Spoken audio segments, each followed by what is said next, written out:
एक बड़ी खबर इस वक्त आपको बताना चाहते हैं, अलवर से मिल रही है। बानसूर में एक बच्चे पर डॉग ने हमला कर दिया। डॉग ने बच्चे को गंभीर रूप से जख्मी किया है। डॉग ने बच्चे की गर्दन को जबड़े से पकड़ लिया था। लोगों ने कड़ी मशक्कत के बाद इसे किसी तरह छुड़ाया। स्थानीय लोगों ने डॉग को मौत के घाट उतार दिया। वहीं स्थानीय ग्रामीणों ने बड़ी मशक्कत के साथ बच्चे को कुत्ते के जबड़े से अलग करवाया। बच्चे को बुखार है, इसलिए बानसूर अस्पताल में उसे दिखाया गया। वो अपनी दादी के साथ घर पर आ रहा था। बानसूर के गांव गिरुड़ी स्टैंड पर पैदल चलते बच्चे पर कुत्ते ने एकाएक हमला कर दिया। इससे पहले कि कोई कुछ समझ पाता, बुरी तरह से कुत्ते ने बच्चे को जख्मी कर दिया, उसको जबड़े में पकड़ लिया, फंसा लिया। ग्रामीणों ने बताया कि कुत्ता भड़का हुआ था। 5 साल का ये बच्चा दिव्यांश जाट बीमार हो रहा था। अपनी दादी के साथ अस्पताल से दवा लेकर घर आ रहा था और इसी दौरान कुत्ते के हमले का शिकार बना। स्थानीय ग्रामीणों ने मिलकर कुत्ते को पीट पीट कर मौत के घाट उतार दिया। ये बड़ी खबर आपको बता रहे हैं, अलवर से ये बड़ी खबर मिल रही है। एक बच्चा जो कि बीमार था, दवा लेकर घर लौट रहा था, इसी दौरान एक कुत्ते ने एकाएक उस पर हमला कर दिया। बुरी तरीके से बच्चे को भंभोड़ने लगा, गर्दन को जबड़े से पकड़ लिया। लोगों को बहुत मेहनत लगी, जिसके बाद इस बच्चे को कुत्ते के चंगुल से छुड़ाया और फिर पीट पीट कर कुत्ते को मौत के घाट उतार दिया। ज्यादा जानकारी के लिए बात करेंगे सहयोगी राजेंद्र से। राजेंद्र, क्या जानकारी है? अलवर जिले के बानसूर का पूरा मामला है, जहां पर एक बच्चा अपनी दादी के संग अस्पताल में दिखाकर आ रहा था। उसको तबीयत खराब थी और जब वो वापस लौट रहा था तो एक कुत्ते ने हमला कर दिया और जो 5 साल का जो बच्चा है वो गंभीर रूप से घायल हो गया। और जो आसपास जो ग्रामीण थे उन्होंने उस बच्चे को कुत्ते के जो मुंह में उसके जबड़े में से उसको निकलवाया और उसके बाद वहां लोगों की भीड़ जमा हो गई और इसके बाद जो लोग हैं, ग्रामीण हैं, उनके द्वारा उस कुत्ते को मौत के घाट उतार दिया। इस पूरे घटनाक्रम के बाद बच्चे को अस्पताल में ले जाया गया है, जहां उसका प्राथमिक उपचार किया गया है। दिव्यांश इस बच्चा है वो बीमार था और अपनी जो दादी है उसके साथ बानसूर के अस्पताल में दिखा करके घर लौट रहा था। उस दौरान यह हादसा हुआ। चलिए, शुक्रिया तमाम जानकारी के लिए। और एक और बड़ी खबर सुनिए, झुंझुनू से ये बड़ी खबर मिल रही है। पुलिस ने 2 शातिर चोरों को गिरफ्तार किया है। पुलिस ने आरोपी कृष्ण कुमार और सौरभ को गिरफ्तार किया। पूछताछ में 6 से ज्यादा वारदातों को इन लोगों ने कबूला है। ये बड़ी खबर झुंझुनू से आपको बता रहे हैं। पुलिस को बड़ी सफलता मिली है। 2 शातिर चोरों को पुलिस ने गिरफ्तार किया है।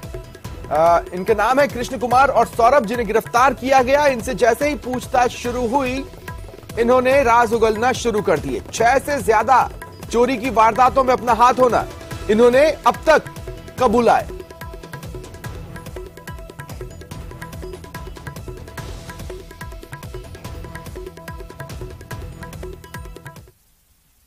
और झुंझुनू से ही एक और बड़ी खबर सुनिए।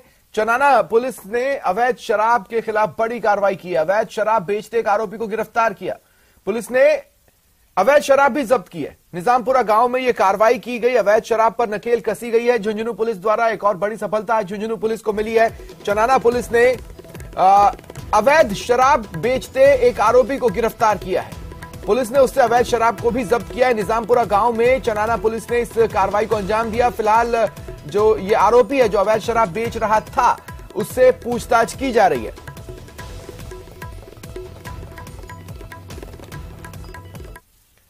चलिए बढ़ेंगे आगे।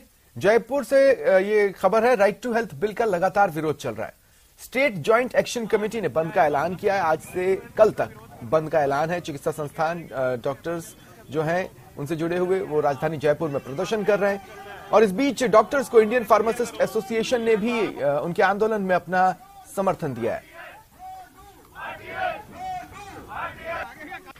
राइट टू हेल्थ बिल के विरोध में आज चिकित्सकों ने सरकार के खिलाफ मोर्चा खोल दिया है। इस वक्त हम जवाहरलाल नेहरू मार्ग पर हैं, जहां पर चिकित्सक संघों द्वारा एक रैली निकाली जा रही है। चिकित्सक संघों ने राइट टू हेल्थ बिल को काला कानून बताया है और इसमें संशोधन की मांग की है। हालांकि इस बिल को ही उन्होंने सिरे से खारिज कर दिया है। हमारे साथ मेडिकल एसोसिएशन से जुड़े पदाधिकारी यहाँ पर मौजूद हैं। डॉक्टर साहब, आज क्यों आपको इस सड़क पर उतरना पड़ा, क्या मजबूरी रही?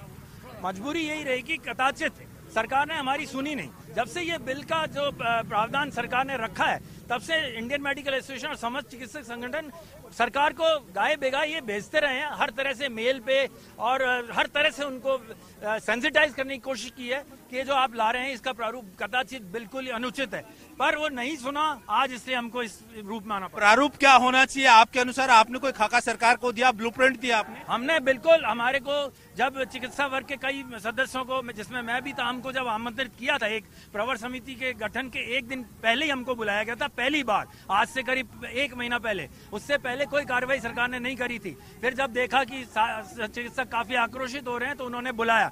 उसमें हमने पूरी 45 मिनट्स की एक पावर पॉइंट प्रेजेंटेशन जो सरकार के जो वहाँ पे अधिकारी थे, आला अधिकारी, उन सबको प्रेजेंट की और उन्होंने हमारी बात को सुना और माना कि हमने जो उनको बात रखी है बहुत सही है। फिर भी कहीं ना कहीं पता नहीं क्या हो जाता है कि वो जो ढंग की चीज आनी चाहिए वो सामने नहीं आ पा रही। स्वास्थ्य सरकार की जिम्मेदारी है और आम नागरिक का अधिकार है, लेकिन पिछले साल 75 साल के फेल्योर पे सरकार ने अब एक ऐसा सगुपा लाके जो चुनावी स्टंट है, उसके अलावा कुछ नहीं। इस बिल की कोई आवश्यकता नहीं थी। हम राजस्थान के निजी और सरकारी चिकित्सक ऑलरेडी 54 कानूनों से बंधे हुए हैं, 54 लाइसेंस समितियां हैं, 54 हमें लाइसेंस लेने पड़ते हैं, रिन्यूअल कराना पड़ता है। फिर ये 55वां कानून क्यों, जब हमने चिकित्सकों ने ओथ ले रखी है कि हमको इमरजेंसी में सेवा करनी। 55वें कानून की आप बात कर रहे हैं। सरकार और राज्य सरकार, केंद्र सरकार की कुछ जांच एजेंसियों ने जांच की है। कई निजी चिकित्सालय, कुछ निजी चिकित्सालय ऐसे हैं जो मनमाने तरीके से फीस वसूल रहे हैं। दंडित करें, उनको चिन्हित करें, दंडित करें, लेकिन एक की वजह से 55,000 चिकित्सकों को शोषित न करें आप। अगर कोई अपराधी है तो हम कहते हैं राजा उसको दंडित करने का अधिकार रखता है। कैमरा पर्सन अविनाश शर्मा के साथ राकेश शर्मा, न्यूज 18 राजस्थान, जयपुर।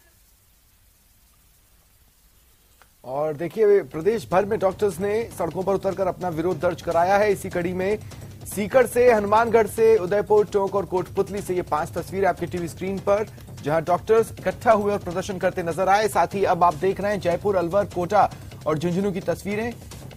डॉक्टर्स ने सड़कों पर उतरकर प्रदर्शन किया, हाथों में तख्तियां लेकर कोशिश की कि उनकी बातों को जिम्मेदार आंखें देखें, नारे लगाकर कोशिश की कि जिम्मेदार कान इनकी बातों को सुने। और एक बड़ी खबर बीकानेर से मिल रही है। यहां पीबीएम से कैदी के फरार होने की सूचना है। हालांकि कुछ ही देर में कैदी गुरप्रीत सिंह मिल गया। रतनगढ़ से इलाज के लिए इसे पीबीएम लाया गया था। पुलिस गार्ड को धक्का देकर इसने फरार होने की कोशिश की। 8 फरवरी को पीबीएम अस्पताल आया था। एनडीपीएस के मामले में ये जेल में है। जेल सुपरिटेंडेंट आर अंतेश्वरन ने इस संबंध में जानकारी दी। ये बड़ी खबर आपको बता रहे हैं। इलाज के लिए इसे पीबीएम लाया गया। इसी दौरान पुलिस गार्ड को धक्का देकर इसने फरार होने की कोशिश की। कुछ ही देर में कैदी गुरप्रीत सिंह मिल भी गया। भीलवाड़ा में शाहपुरा मेगा हाईवे पर आज अलसुबह बनेड़ा घाटी के पास बेकाबू होकर पलटे तेल के टैंकर को पुलिस और प्रशासन ने कड़ी मशक्कत से क्रेन और लोडर की मदद से हटवा दिया। करीब 3 घंटे की कड़ी मशक्कत के बाद टैंकर को हटाया गया। यातायात हाईवे पर सुचारू हो चुका है। सड़क पर तेल ही तेल बह जाने से बाइक चालकों को दिक्कतें हुई। बता दें, ट्रक मुंबई से बरेली जा रहा था, मूंगफली के तेल से भरा था। टैंकर पलटने से तेल लूटने की भी लोगों में होड़ मची। बाद में बनेड़ा पुलिस ने लोगों की भीड़ को हटाया। तेल के सड़क पर बह जाने से कुछ बाइक सवार फिसले भी, जिन्हें हल्की चोटें आई हैं। शाहपुरा भीलवाड़ा मेगा हाईवे पर बनेड़ा घाटी के पास आज एक नजारा देखने को मिला। तेल से भरा टैंकर सड़क पर अनियंत्रित होकर पलट गया। टैंकर पलटा, उसके बाद वहां ग्रामीणों की भीड़ इकट्ठा हो गई। और सोचने वाली बात है, जो तेल सड़कों पे पड़ा हुआ है, जो तेल नालियों में पड़ा हुआ है, ग्रामीण उसको इकट्ठा करने पर लगे। यहां तक कि ग्रामीणों में वो डर भी नहीं था कि उस तेल के टैंकर में आग लग सकती थी, कोई घटना हो सकती थी, कोई बहुत बड़ी घटना हो सकती थी, विस्फोट हो सकता था। अपने स्वार्थ को लेके हुए ग्रामीण वहां इकट्ठे हुए, तेल इकट्ठा करते रहे बिना डर के। पुलिस मौके पे पहुंची, ग्रामीणों से समझाइश करने की कोशिश की गई, उसके बावजूद भी कुछ ग्रामीण नहीं माने। हाल फिलहाल तेल के टैंकर को वहां से हटा दिया गया है, रास्ता साफ करवा दिया गया है और ग्रामीणों को भी वहां से हटा दिया गया है। पर सोचने वाली बात है कि ऐसे घटना स्थलों से लोगों को दूर रहना चाहिए। वहीं लोग बाग अपने स्वार्थ के लिए वहां पे जा रहे हैं, तेल इकट्ठा कर रहे हैं और अपने घरों के लिए ले जा रहे हैं। वीडियो जर्नलिस्ट अंकुर सनाटी के साथ राहुल कौशिक, न्यूज 18 भीलवाड़ा। और बड़ी खबर है, प्लेनरी सेशन के लिए कमेटी बनाई गई है। सचिन पायलट को आर्थिक मामले की कमेटी में जगह मिली है। ये बड़ी खबर आपको इस वक्त की बता रहे हैं। प्लेनरी सेशन के लिए एक कमेटी का गठन किया गया है, कमेटी बनाई गई है। पूर्व डिप्टी सीएम सचिन पायलट को आर्थिक मामले की कमेटी में जगह मिली है। ये एक्सक्लूसिव तस्वीरें हैं आपकी टीवी स्क्रीन पर। इस वक्त की बड़ी खबर आपको बता रहे हैं। पूर्व डिप्टी सीएम सचिन पायलट को प्लेनरी सेशन के लिए जो कमेटी बनाई गई है उसमें जगह दी गई है। चलिए बढ़ेंगे आगे। खबर जयपुर से, जहां मोबाइल ऐप से स्टांप बिक्री के फैसले का विरोध हुआ। Rajasthan licensed stamp vendors association की ओर से विरोध किया गया। बताया गया कि राज्य सरकार ने पूर्व में एसोसिएशन को आश्वस्त किया था कि राज्य में फिजिकल स्टांप की आपूर्ति जारी रहेगी, लेकिन सरकार द्वारा आश्वस्त किए जाने के बाद भी फिजिकल स्टांप की आपूर्ति तो बंद कर दी गई। मौके पर स्टांप वेंडर्स की समस्या को जानने की कोशिश की अरबाज अहमद ने।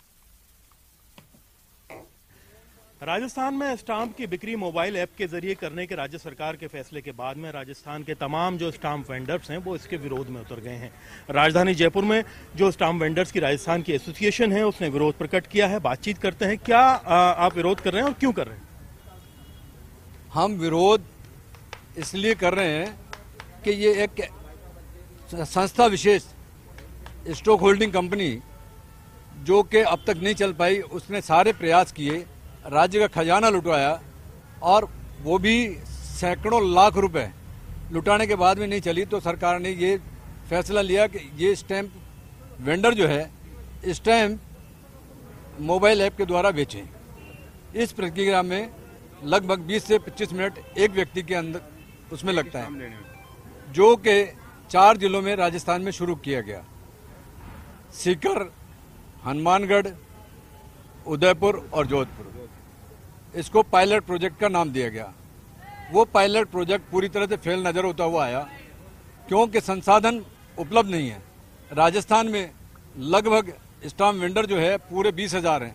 20,000 पे से 1 लाख लोग व्यक्ति जो इस पे आधारित हैं और इस तरीके से इनका जीवन यापन करना मुश्किल हो जाएगा क्योंकि राजस्थान के अंदर लगभग 15,000 वेंडर तहसील, उप तहसील और गाँवों में है। क्या कह रहे हैं आप? हर आदमी मोबाइल, जो पुराने आदमी है वो मोबाइल, बड़ा वाला मोबाइल चलाने में असमर्थ है, तो उससे ओटीपी कैसे लेंगे और उसको प्रोसेस नहीं कर पाएंगे। आपको लगता है तकनीक अभी उस लेवल की नहीं है कि भाई स्टाम्प को इसके जरिए बेचा जाए? आप देख सकते हैं कि करीब 12 करोड़ का रोजाना का बता रहे हैं कि स्टाम्प बिक्री से राजस्व होता है राजस्थान सरकार को। अगर ये लोग आंदोलन पे उतरे तो वो नुकसान होगा। मोबाइल ऐप के जरिए ये लोग नहीं चाहते कि स्टाम्प की बिक्री हो। तमाम लोग विरोध कर रहे हैं। विरोध की शुरुआत जयपुर से की गई है। फिलहाल देखना ये होगा कि राज्य सरकार इनकी मांग पर क्या फैसला लेती है। कैमरा पर्सन दिलीप चेची के साथ में अरबाज अहमद, न्यूज़ 18 के लिए जयपुर से।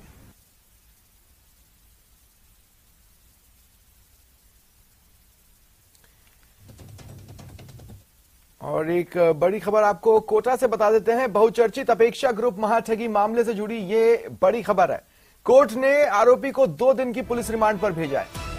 देखिए, अब तक 24 आरोपी हैं जिन्हें गिरफ्तार किया जा चुका है।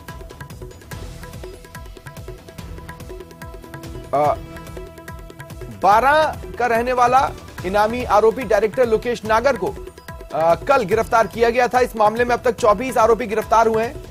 आरोपियों के खिलाफ दर्ज होने वाले मुकदमों की संख्या 115 तक पहुंच चुकी है। देखिए, 2500 लोग ठगी का शिकार हुए थे। इन 2500 लोगों के साथ चिटफंड कंपनी ने करीब 200 करोड़ की ठगी की थी। ये मामला सामने आने के बाद तेजी से कार्रवाइयों का दौर जारी है। एक एक कर 24 आरोपी गिरफ्तार किए जा चुके हैं। देखिए, जिनकी गिरफ्तारी में प्रॉब्लम्स आ रही थी या जिन आरोपियों तक पुलिस नहीं पहुंच पा रही थी, एसआईटी नहीं पहुंच पा रही थी, उन पर इनाम भी घोषित किया गया और फिर इनामी आरोपी डायरेक्टर्स के पकड़े जाने का सिलसिला शुरू हुआ। 24 आरोपी गिरफ्तार हो चुके हैं और जानकारी मिल रही है कि कोर्ट ने आरोपी को 2 दिन की पुलिस रिमांड पर भेजा है, जिसे कल ही गिरफ्तार किया गया।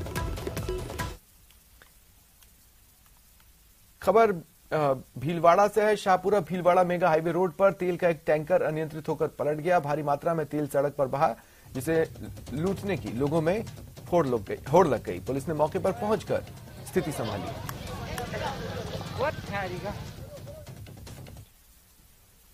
खबर झुंझुनू के चिड़ावा से। 2 छात्र गुटों में मारपीट हुई। दरअसल छात्रों के एक गुट ने दूसरे गुट के 3 युवकों पर सरिये से हमला कर दिया। हमले में 2 युवक गंभीर रूप से घायल हो गए, वहीं एक घायल को शुरुआती इलाज के बाद छुट्टी दे दी गई। जानकारी के मुताबिक आपसी कहासुनी में यह मारपीट हुई है। पुलिस ने जांच शुरू कर दी है। मारपीट को गुंडे मैं लड़के मेरी दुकान में हूँ 2 मिनट पहले जो राजू पंगाड़ है वो घर भेजो 50,000 के नाम के लिए। और फिर राजू पंगाड़ ने बोले एक बार भाई जी बैठो कि जीएस में वो पर जो बिजली वाला को है FR के वाला को वो मकान में जाके बैठो। फिर 5 मिनट जब वो बाहर निकलने लगे गेट में निकलने लगा ये 6-7 2 गाड़ी भर के आई। फिलहाल इतना ही, नमस्कार।